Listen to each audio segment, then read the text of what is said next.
Did you know that 5G is safer?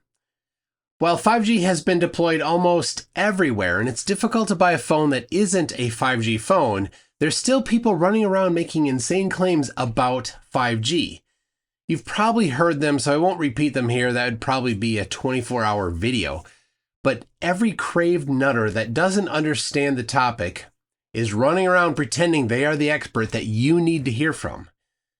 I like to ask them what new feature of 5G is harmful. It won't surprise you that not one of them can answer this question.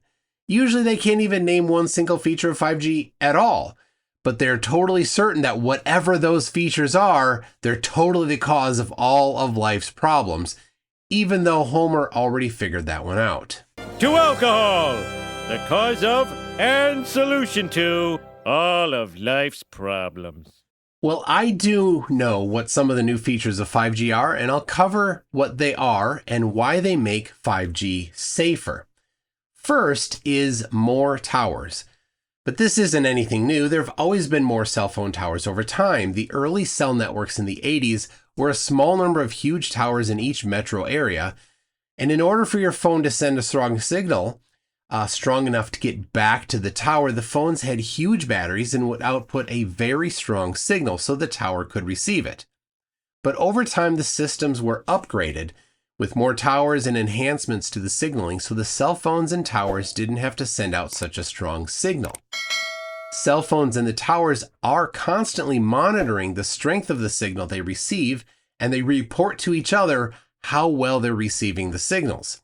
The tower and the phone automatically reduce the power output to the minimum level required for successful communication. So the highest exposure you will get is the phone in your own hand. When the tower is closer to your phone will reduce the power of the transmission, decreasing your exposure. This is safer. And the same goes for someone near a tower that's not using their phone at all. If the tower is communicating with someone 10 miles away, the tower has to send a powerful enough signal to get there. But if there's a tower every 1 mile, only the closest tower will send to that phone, and it sends with much less power. This is safer. So more towers isn't actually a 5G feature, but you see the concerned trolls crying about it all the time.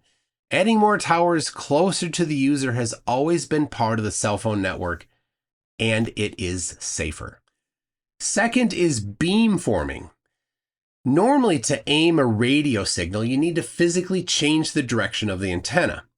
Motors can be installed on a directional antenna to aim them in different directions. So like a radar tower on a ship or at an airport, for example. But for cell phone towers, it's not possible to use a motor to redirect the antenna quickly enough to service multiple users at the same time. But with beamforming, it's done electronically.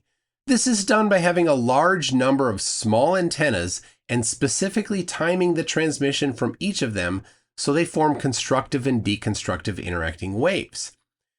The old way was for a tower to broadcast in a wide area so everyone in the vicinity gets the same unnecessary exposure. And people that are located closer to the tower, they get even more exposure. But this isn't really a new feature either. I have this rather old 2.4 gigahertz Wi-Fi antenna panel. And on it, you can see traces going to the outside antennas out here. And there's patches. These traces are intentionally made longer right there to delay the signal getting to the outer perimeter antennas. This delay causes the signals to constructively and deconstructively interfere with each other, and it makes the transmission area of this particular antenna more narrow.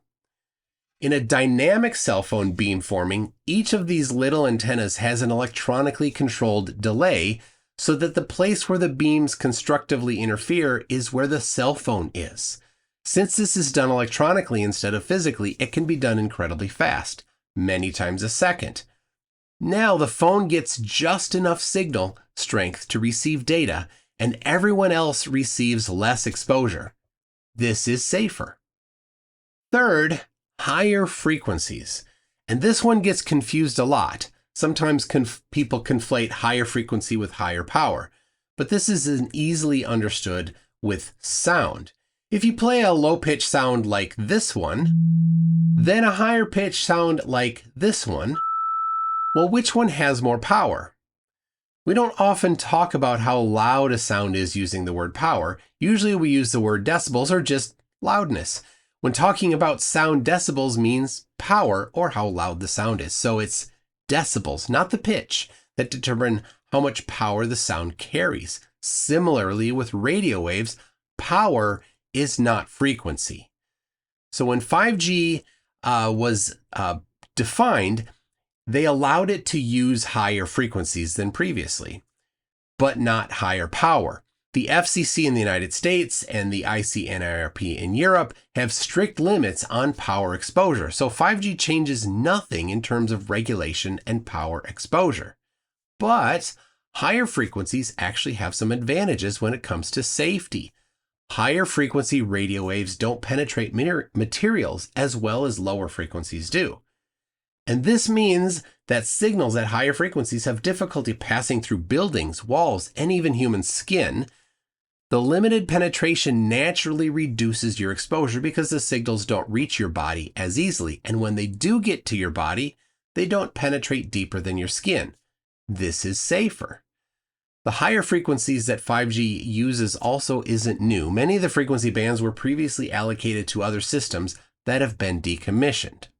So, towers, beamforming, and higher frequencies all increase the safety of cell phone communication.